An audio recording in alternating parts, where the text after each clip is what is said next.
What if the moment you start explaining yourself is the moment you start losing your power? Most people don't notice it happening. A decision is made, a choice is questioned, and suddenly you feel the need to justify it, defend it, and prove that it makes sense. But in doing so, you quietly shift from certainty into permission. Your own judgment no longer feels enough unless others approve it. The more you explain, the more you invite doubt. The more you defend, the more you signal uncertainty. And over time, your life starts to feel like something that must constantly be approved by others before it can stand on its own. But real strength doesn't ask to be understood. It doesn't negotiate its existence. It simply stands, acts, and moves forward without needing validation. In this video, you will learn 10 Stoic lessons that will help you stop over-explaining and take your power back completely. Lesson number 1. What needs constant justification is already weak. It is not necessary to provide an unending amount of explanation when a decision is, in fact, in accordance with your principles. The more you feel the need to justify something, the more it uncovers the doubts that are already there within you. Epictetus emphasized that philosophy should be lived rather than discussed, because truth does not require an argument to be made for itself. The majority of individuals make an effort to persuade others that their decisions are appropriate, whereas Stoicism takes the opposite attitude toward this. To the extent that anything is correct, it will remain consistent across time. If you want to avoid continuously justifying your decisions, you should work on strengthening your rationale. Move forward with conviction rather than defending the route you have chosen. As time passes, the power of your silence grows to be greater than any explanation you could possibly provide. The desire to explain anything frequently originates from a more profound source than reasoning. It originates from fear. There is a fear of being judged, of being rejected, and of being perceived as being in the wrong. Furthermore, as a result of this dread, individuals begin to add additional levels of rationalization to something that ought to have been straightforward. They talk too much, defend themselves too much, and disclose their thoughts too much in the hope that more words will eventually lead to more acceptance. Nevertheless, the reverse occurs. When you provide more explanation, you open yourself up to additional criticism. When you protect something, it gives the impression that there is something else that needs to be defended. What was previously a decision that was made with complete assurance starts to appear doubtful all of a sudden, even to yourself. This tendency was something that Epictetus was aware of and cautioned against. As far as he was concerned, a person who had a genuine comprehension of their way of life would not feel the need to continuously articulate it. The reason for this is that when your judgment is clear, your mind is at ease. Not only does your behavior become calm and direct, but it also becomes unapologetic when your mind is at ease. There is no internal turmoil that is compelling you to demonstrate your worth. It is only alignment that exists. It is for this reason that excessive explanation is so risky. As time goes on, it gradually separates you from your own authority. Rather than putting your faith in your own thinking, you commence outsourcing it. For the first time, you begin to evaluate the significance of your choices, depending on how well they are received by other people.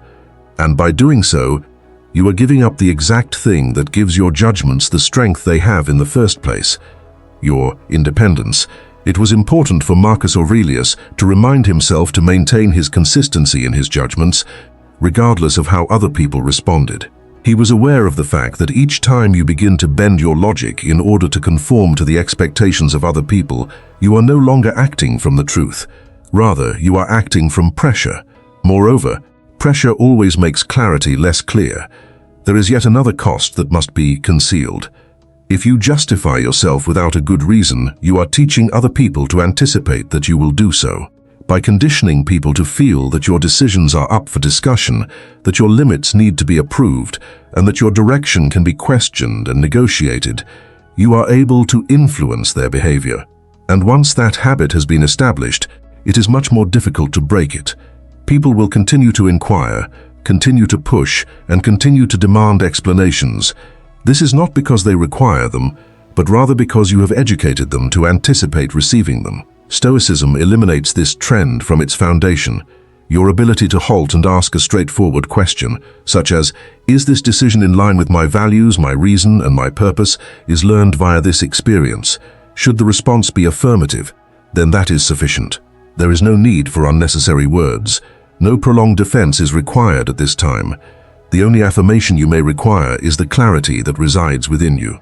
Seneca frequently spoke about the significance of having confidence within oneself, and he cautioned that a person who endeavors to defend themselves all the time will eventually become a slave to the judgments of others, mostly due to the fact that the moment you start relying on external agreement, you start losing control over your internal state. There is a condition attached to your calm. Your self-assurance tends to become brittle. After you have finished explaining, however, something changes. You start to move in a dissimilar manner. The decisions you make grow more refined, the number of words you use decreases, and your presence becomes more powerful. A sense of unwavering assurance has taken the place of the requirement for approval. Because of this, you no longer have the desire to justify every quiet that you encounter. You give your acts the opportunity to speak, and you give time the opportunity to disclose the truth. In no way does this imply that one should become uncommunicative or chilly. Being accurate is what it means. In other words, it means speaking up when it is beneficial to do so and remaining silent when it is not. Understanding that not every thought needs to be expressed and that not every action needs to be explained is a necessary step in this development, mostly due to the fact that in the end, the most powerful position you can hold is this one: understanding exactly why you do what you do, without feeling the need to prove it to anyone else. Lesson number 2. People hear what they want, not what you say. It does not matter how precisely you communicate. People will always understand what you say based on their own preconceived notions, feelings, and prejudices. Due to this reason, even the most rational explanation can still be misconstrued by certain people. Marcus Aurelius was aware of the fact that people will act in accordance with what they perceive to be true, rather than necessarily what is true. This indicates that their impression of you reveals more about them than it does about you. There is no point in attempting to coerce someone into understanding.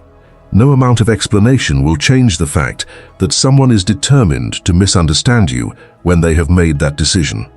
Accepting this reality and refocusing your efforts on living your truth rather than trying to explain it is one of the lessons that you will learn from Stoicism. What makes this situation even more perilous is the fact that the more vigorously you attempt to clear up their misconception, the more deeply you are drawn into their frame of reference. However, rather than speaking from your own clarity, you begin by speaking from their bewilderment. For the sole purpose of conforming to their narrow view, you begin to modify your words, soften your attitude, and reshape your message. In addition, by doing so, you gradually lose the truth that you were attempting to convey in the first place. It was made abundantly evident by Epictetus that we are unable to regulate how other people perceive reality. Their experiences, their fears, and the level of awareness they possess all contribute to the formation of their judgments of others. Consequently, when someone misunderstands you, it is not always a reflection of your communication. Rather, it is frequently a reflection of the world that they are experiencing on the inside. In addition, there is no amount of explanation that can change anything that is based on their point of view. One reason why it is a trap to strive to be understood by everyone is because of this. As a result, you are compelled to make adjustments, provide explanations, and experience frustration on a consistent basis. At some point, you start to have the impression that you are constantly one sentence away from finally being seen, but that moment never manifests itself, because there are problems with the purpose itself. Attempting to exert authority over something that was never yours to begin with is a futile endeavor. Marcus Aurelius reminded himself that it was a waste of time to waste time on what other people thought, because the ideas of other people are unstable and frequently detached from reality. He realized that clarity is something that comes from within, and not from affirmation from the outside. You will lose stability in your own thinking the moment you begin to rely on other people to correctly comprehend what you are saying. There is also a power that lies dormant inside the acceptance of misunderstanding. You will be able to liberate yourself from fighting that is not essential once you finally give up trying to fix every mistaken perspective. You give people the freedom to stand by their beliefs without making them feel the need to argue against them. You are able to keep your composure, your concentration, and your sense of direction when you are in that space. Seneca cautioned that becoming involved in irrelevant debates is a waste of your energy, and diverts your attention away from the things that are genuinely important. Every moment that you spend attempting to change the way that another person perceives you is a moment that you are not spending constructing your own life. And over the course of time, those times mount up. Consequently, rather than continually justifying yourself, you should adjust your attention. Allow the acts you take to gradually bring about clarity. Allow your intentions to be revealed via congruence. Simply because, despite the fact that words can be misconstrued, patterns cannot be ignored indefinitely. Understanding that being misunderstood is not a sign of weakness is the most crucial thing to keep in mind. When one thinks independently, this is a natural result that follows. The further you develop, the less you will conform to the assumptions that other people have of you. You will be questioned more frequently the less you suit the profile. In addition, the more questions that are asked of you, the more tempting it is to provide an explanation. In any case, that is the exam. It is not the Stoic answer to debate more loudly or to explain things more deeply. Staying steady is the goal here, in order to maintain consistency with your values, to allow other people to think anything they want as you continue going forward without requiring their consent, mostly due to the fact that in the end, your life is not intended to be communicated to everyone. You are the one who is supposed to live it. Lesson number 3. Silence is a form of strength. In a world in which everyone feels the need to talk, defend, and react, silence becomes a sort of power that is extremely uncommon. Although it is frequently misunderstood as a sign of weakness, in actuality, it is control. Because needless words frequently result in difficulties that are not essential, Epictetus advocated that people talk only when it is important to do so. When you choose not to explain yourself, you keep yourself from falling into emotional traps and engaging in debates that are futile. In the absence of sound, space is created, and within that space, you are able to keep your composure and authority. There are some accusations that do not warrant a response, and there are other misunderstandings that do not require rectification. Oftentimes, the most powerful action is to remain silent and remain silent. The majority of people fail to comprehend the fact that silence is not a passive state but rather a conscious one. One must make a deliberate choice to refrain from engaging, to refrain from reacting, and to refrain from giving up control of one's emotions to another person. You are no longer in control of yourself when you respond impulsively. Rather, you are being driven toward a certain outcome. Nevertheless, when you opt for quiet, you create a space between the stimulus and the response, and it is in this space that you find your strength. Epictetus stated that the first step toward mastery is to develop control over your reactions. He was aware that words that are spoken in a hurry are frequently motivated by feelings rather than logic. Also, once they have been spoken, they cannot be taken back. Keeping quiet is not only a kind of self-control, it is also a form of protection. Your clarity, your dignity, and your position are all safeguarded for you by this. To add insult to injury, the majority of individuals fail to recognize the psychological significance of silence. The absence of a response results in the creation of uncertainty. The other person is compelled to sit with their own words, their own preconceptions, and their own projections as a result of your pressure. You let the issue to collapse under its own weight, rather than adding more energy to it, which brings about the opposite effect. And in many cases, the things that might have been a source of contention simply disappear. Within his own mind, Marcus Aurelius put this into effect. It was important for him to remind himself not to let the noise of other people bother him, because the actions of other people could not be detrimental to his character unless he allowed them to be. He believed that silence was a means of preserving his own sense of order in the midst of a chaotic world. It was not about avoiding people, rather it was about not being controlled by whomever you were avoiding. One further significant reality is that when you answer all the time, you expose yourself to the possibility of being predictable. People are able to learn how to provoke you, how to draw you into talks, and how to influence your feelings. However, when you become choosy with your words and only answer when it genuinely matters, you become more difficult to read, more difficult to provoke, and more difficult to manage. Seneca cautioned that engaging in activities that are not necessary depletes your energy and cause you to lose focus. The more arguments you participate in, the more explanations you provide, and the more responses you provide, the more money you will lose. In addition, if you do not exercise caution, you will waste your time and effort on things that are of no worth whatsoever. That energy can be conserved by the use of silence. How you keep your attention on the things that really matter is the key. This does not imply that you always remain silent. Specifically, it means that you select your moments with great care. It is when something is in alignment with your beliefs, when something requires clarification, and when something truly deserves your voice that you speak, and you speak with intention. All other things, however, you choose to ignore it, due to the fact that the reality is that not every conflict is worth fighting. There are some opinions that are not worth correcting. There are some comments that do not warrant your attention. As soon as you comprehend this, quiet will no longer be an unsettling sensation for you. It begins to have a tremendous feeling. It becomes your defense, your barrier, and your silent assertion that your tranquility is not something that can be reached by discussion. Lesson number 4. Over-explaining signals a need for approval. Every time you go into excessive detail, there is a more fundamental desire that lies underlying it. This need is the urge to be comprehended, accepted, and affirmed. Stoicism, on the other hand, is based on self-sufficiency. Seneca cautioned those who were dependent on the approval of others that they were susceptible to vulnerability due to the fact that approbation is unstable and beyond their control. If you continue to rely on it, you will experience an increase in anxiety. When you stop trying to explain who you are, you stop the process of requesting permission to exist in the way that you do.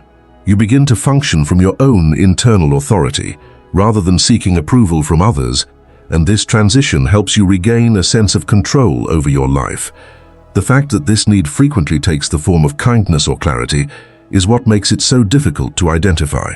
You convince yourself that you are merely attempting to promote understanding among people, merely avoiding conflict and merely being nice.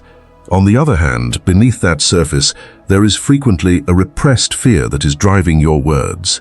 This worry is the fear that if you are not fully understood, someone would not accept you, and that fear compels you to speak more than is required, to justify things that do not require justification, and to disclose aspects of yourself that ought to have remained firmly rooted within you. Seneca cautioned that this is a situation in which you are no longer in charge of your own state of mind, since your peace is dependent on the acceptance of other people.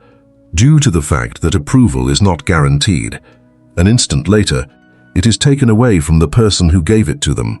Additionally, if your self-assurance is dependent on it, then your self-assurance will be fragile. You will make progress when other people agree with you, but you will tumble when they do not.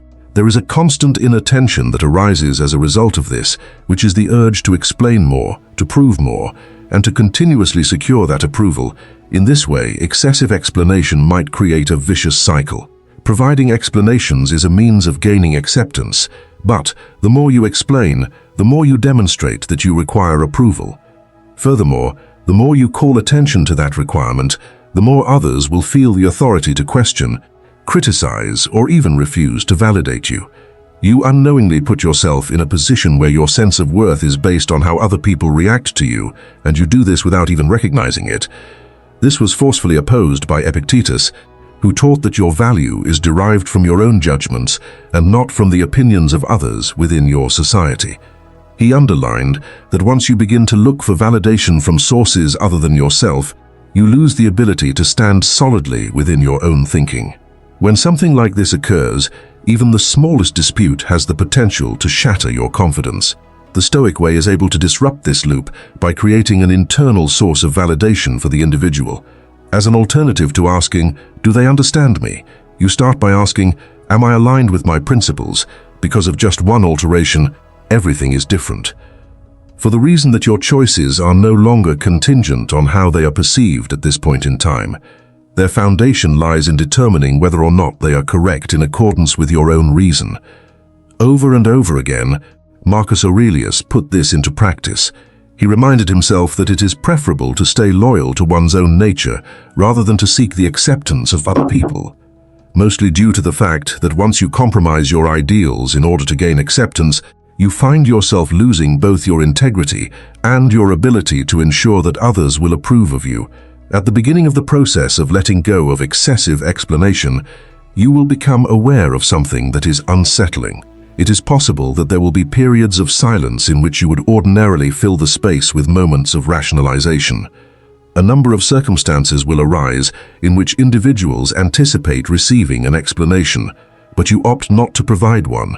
At certain times, you can get the impression that you are acting in an inappropriate manner.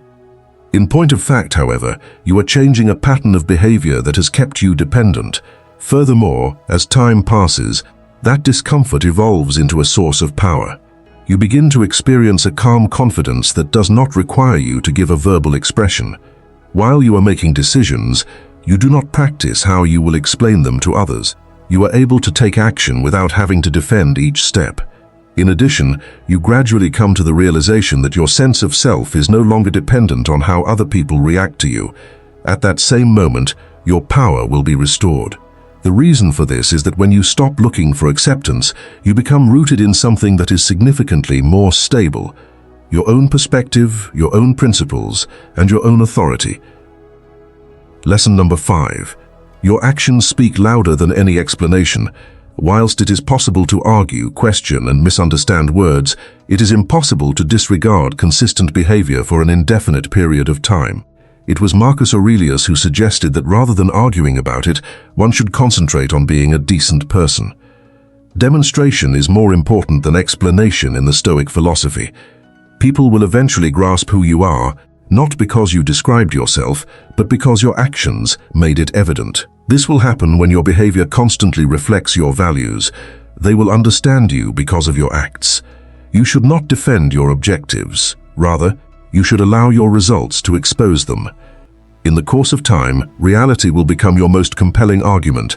However, the majority of people are unaware of the fact that explanations only provide momentary clarity, whereas acts produce evidence that is enduring. Words are susceptible to being misconstrued, questioned, or forgotten, but patterns of action give rise to a reputation that continues to speak long after you have finished speaking. You are asking people to put their faith in your intentions when you provide an excessive amount of explanations about yourself. By relying on your actions, however, you provide them with something that is significantly more powerful. You provide them with proof. These are the principles that Marcus Aurelius lived by. There was no need for him to use effort in order to persuade people of his moral nature. Instead, he made it his mission to live his life in accordance with principles of discipline, justice, and reason, mostly due to the fact that he was aware that contending about who you are is a weak position. Unwavering is the process of revealing who you are on a daily basis. By allowing your actions to speak for themselves, you can also exude a quiet confidence. Consequently, the sense of need to be understood quickly is removed. You give up on the pursuit of instant validation and begin to work toward achieving long-term clarity. Initially, people could have questions about you. Your silence could be misunderstood by them, and they might question your intentions. As time passes, however, consistency has a way of removing uncertainty from one's mind. Things that appear to be ambiguous at the present turn out to be indisputable in the long run. Epictetus had a strong belief that philosophy is not something that can be discussed, but rather something that must be lived, mostly due to the fact that your credibility is destroyed the instant your actions contradict what you say. It is not necessary to provide an explanation of your principles if your actions constantly represent those principles. They become noticeable to anyone who is paying attention to what is going on. Another significant reality is that attempting to explain oneself frequently causes one to remain rooted in the here and now, attempting to rectify the way in which one is regarded at the present moment. However, this switches your focus to the future because you are living through your actions. No longer are you attempting to win a conversation, rather you are constructing a life for yourself. The way you walk, the way you think, and the way you invest your energy are all altered as a result of this shift in concentrate. Seneca cautioned against squandering time on debates that would ultimately result in nothing. Every moment that you spend defending yourself is a moment that you are not spending improving yourself, and he was aware of this fact. Time is the most valuable resource that you possess. You may recover that moment when you allow your actions to speak for themselves. As an alternative to providing an infinite explanation, you put it toward development, self-control, and advancement. A natural filter will also be created in your life as a result of this technique. People that are willing to observe you, have patience with you, and evaluate you based on your actions will eventually comprehend you. Those who insist on receiving prompt validation and explanations on a consistent basis will eventually disappear. Moreover, this is not a loss, rather it is alignment, as a result of the fact that, in the end, the objective is not to be instantaneously understood by everyone. To live in such a way that your life itself becomes the explanation, the goal is to live in such a way that is so clear and constant. Lesson number 6. Not everyone deserves access to your reasoning. Being exposed and being open are two different things. Many people believe they have a right to explanations, as though your life must make sense to them. However, Stoicism teaches limits. Epictetus emphasized that you are the owner of your own inner judgments and reasoning. They shouldn't be available to everyone. Some individuals will misuse your candor, misinterpret what you say, or just don't get it. You have to be careful about what you share because of this. Keep your inner world safe, because if you share it freely, people will be able to misrepresent it. This lesson is challenging because many individuals mistake boundaries for concealment, or worse, for conceit. They believe you may be concealing something or acting superior if you don't explain yourself. However, Stoicism is about safeguarding what is necessary rather than hiding. Not every listener is able to handle the facts you would convey, and not every inquiry is asked with the best of intentions. You are not being transparent when you share your logic with the wrong people. Rather, you are being irresponsible with something important. According to Epictetus, your reality is shaped by your very personal judgments. They are shaped by your discipline, introspection, and experiences. You let people enter a space they might not respect or comprehend when you share them carelessly, and once they're inside that area, they can challenge it, misrepresent it, or even turn it against you. A delicate power dynamic is also at work. The more you clarify your logic, the more you encourage people to assess it. You treat them like judges, as though their approval is a prerequisite for your choices to be enforceable. This causes the balance to change. You go from being in charge of your own life to someone who is asking for permission. It also becomes more difficult to regain your freedom after that change. Seneca cautioned that being exposed to other people's viewpoints all the time can erode your inner clarity. Your own voice gets more difficult to hear when there are too many voices in your head. You begin to doubt your choices, not because they are incorrect, but rather because they are being influenced by viewpoints that do not support your course. For this reason, selection is not only crucial but also essential. You have to learn to distinguish between people who are actually trying to understand and those who are just trying to control, question, or criticize. Not everyone should have the same degree of access. Some people get insight by being respected and trusted. Others just get what they need, nothing more. Marcus Aurelius exercised this kind of self-control. He kept a lot of his thinking to himself because he knew that discipline preserves clarity, not because he was afraid of other people. He didn't feel the need to defend every action or provide an explanation for every idea. He concentrated on being true to his values and let them direct him. You'll see a change when you start using this. You'll talk less, but with greater purpose. You'll share less, but with greater intent. Most significantly, you will have a greater sense of control over your choices. Your inner world will feel secure and grounded, instead of dispersed and vulnerable, because ultimately, you don't have to show your explanation to everyone. It is something that must be trusted, refined and protected, and your presence shifts the instant you approach it in that manner. You begin to act with quiet authority and cease looking for approval. Lesson number 7. Explaining yourself keeps you emotionally hooked. You are emotionally invested in the result when you feel compelled to explain. You wait for comprehension, hope for consensus, and are impacted by other people's reactions. Seneca cautioned that instability results from an emotional reliance on outside responses. Stoicism preaches detachment from results rather than from individuals. You release yourself from the desire for approval when you stop trying to justify yourself. You take action, speak when needed, and don't wait for approval before continuing. Your emotional equilibrium is restored by this distancing. The anticipation that follows the explanation is what keeps most people stuck, not the explanation itself.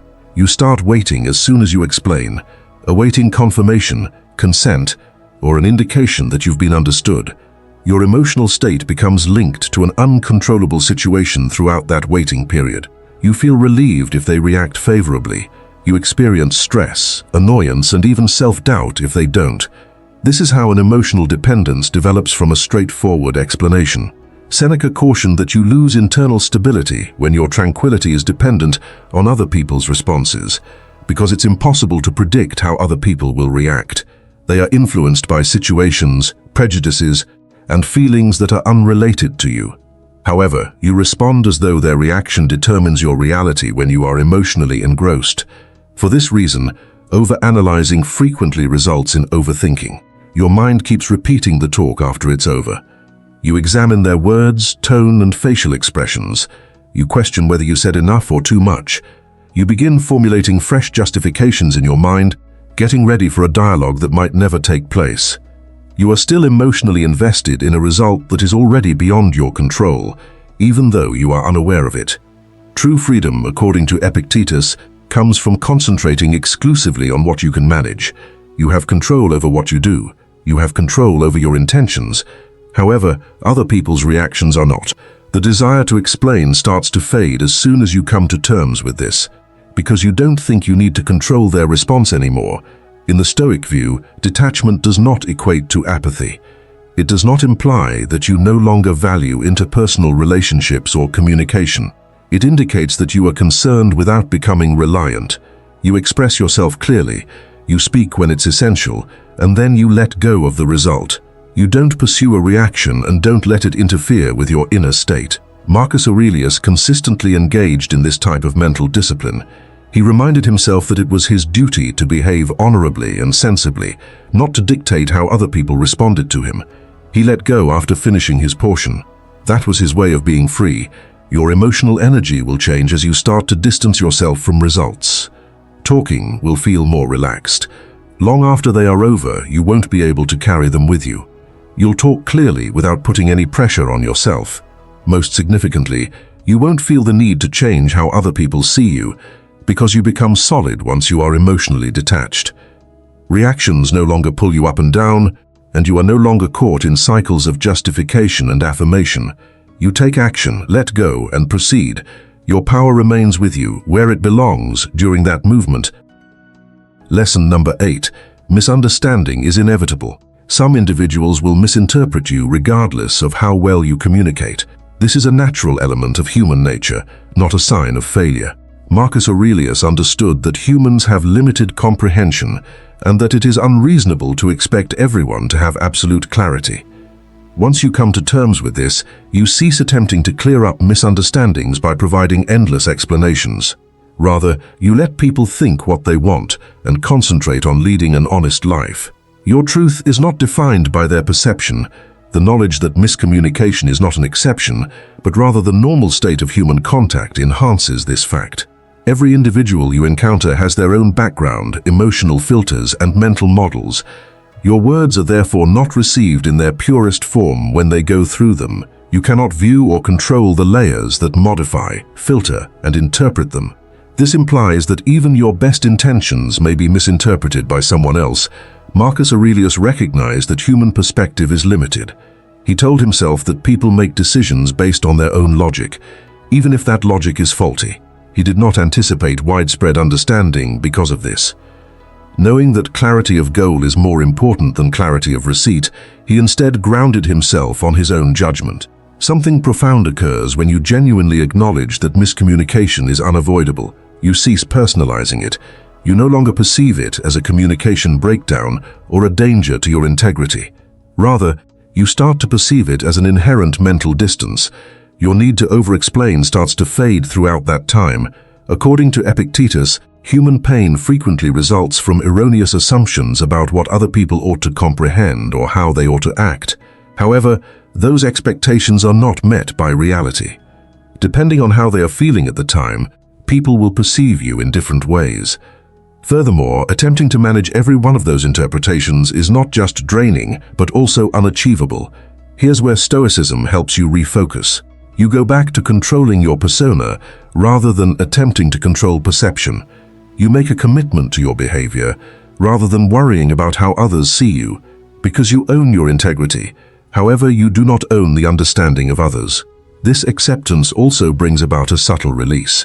You cease being insulted by poor perception when you stop expecting perfect comprehension. When someone misunderstands you, your emotional reactions cease. You no longer rush to clear up every misconception as though your identity depended on it. Additionally, stability is produced by that emotional space. Seneca frequently stressed that calm results from matching your expectations with reality rather than trying to make reality fit your expectations.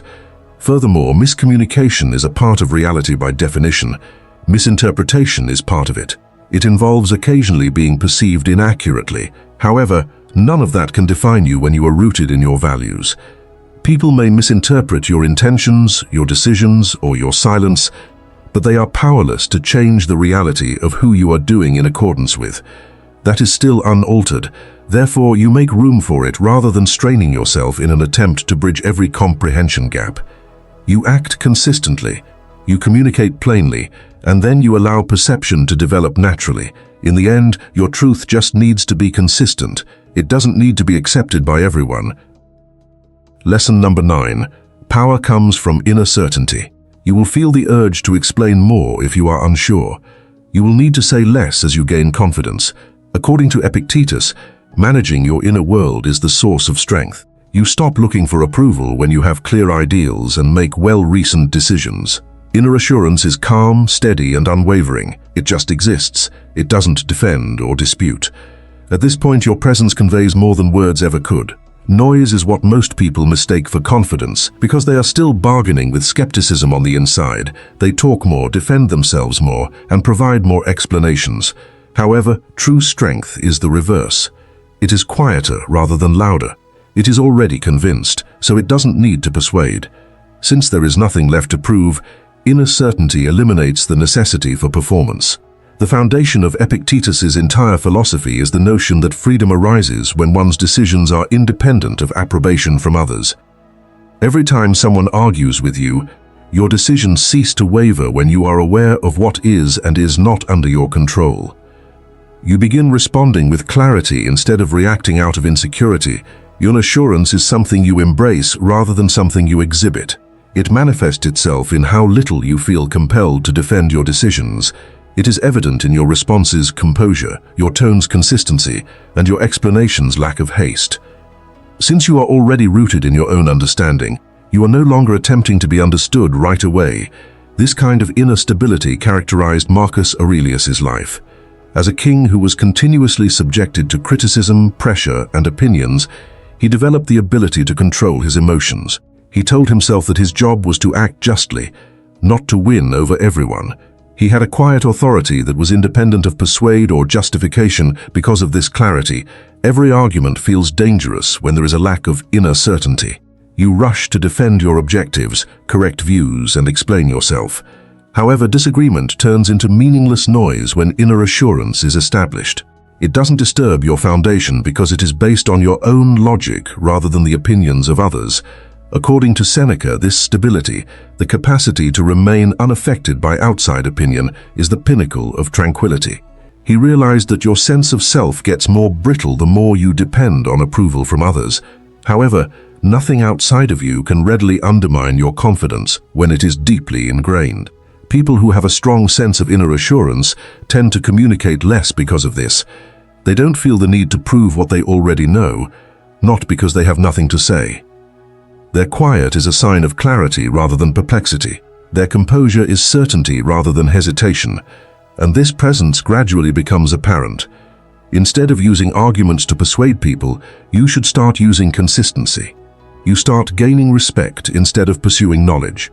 Your inner solidity made it indisputable, not because you required it, because in the end, assurance conveyed via presence, rather than explanation, is the most effective means of communication. Lesson number 10. Walk away instead of explaining. Sometimes choosing to leave is a more effective answer than offering a better reason. Seneca suggested that since both time and energy are finite, you should decide where to put them. It is self-neglect to waste them on never-ending justifications. Let someone comprehend you if they don't want to. Leave a situation if you have to defend yourself all the time. Walking away is a sign of self-respect, not weakness. It is the refusal to partake in activities that make you less valuable. Walking away instantly ends the rationalization cycle, which is what makes it so potent. You are still playing a game where your worth is being questioned as long as you continue to justify yourself. However, you completely separate yourself from that framework as soon as you go away. In a place that has already decided not to comprehend you, you are no longer attempting to be understood. With one choice, you regain your vitality, your concentration, and your dignity. Seneca frequently stressed that time is life itself, and that anything that depletes it without a reason is an irreversible loss. He realized that a lot of arguments, discussions, and justifications result in weariness rather than clarity. Therefore, the Stoic reaction is to identify when comprehension is no longer attainable and disengage, rather than to battle harder for understanding. In Stoic ideas, walking away is neither avoidance nor defeat. Although it is sometimes misunderstood by others, selection is what it is. It is the deliberate decision to cease using energy in areas where it yields no benefits. Walking away is an exercise in control, not a loss of it. You are making the decision that maintaining your tranquility is more crucial than being correct in the perspective of others.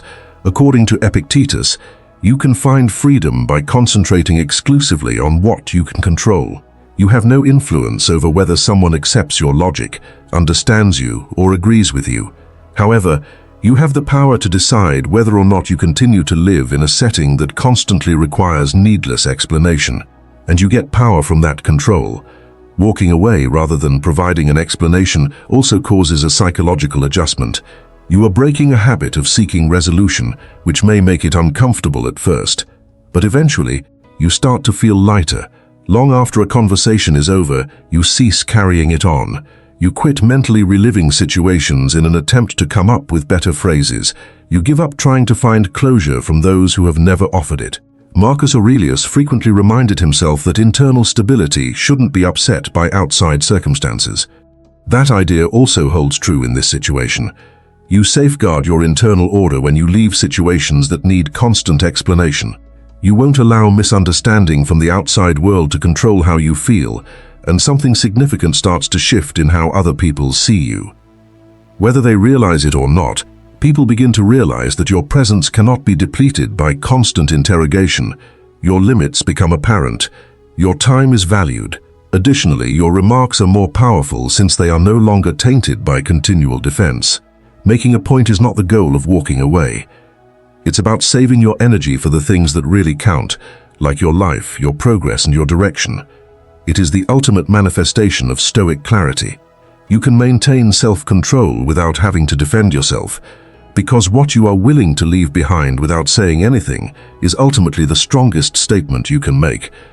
Not what you say. Although it may seem natural, the desire to defend yourself is one of the most subtle ways you reveal your power. It makes you reliant on understanding, live for acceptance, and seek validation. The Stoics, however, made a different decision. They opted for action over debate, clarity over justification, and silence over needless defense. Marcus Aurelius reminded himself to concentrate exclusively on what is right and true, without the need to always defend it. You cease bargaining your value when you stop defending yourself. You go into a more profound state of self-possession and cease performing for approval. Not everyone will agree with you or understand you, but that's where your freedom starts.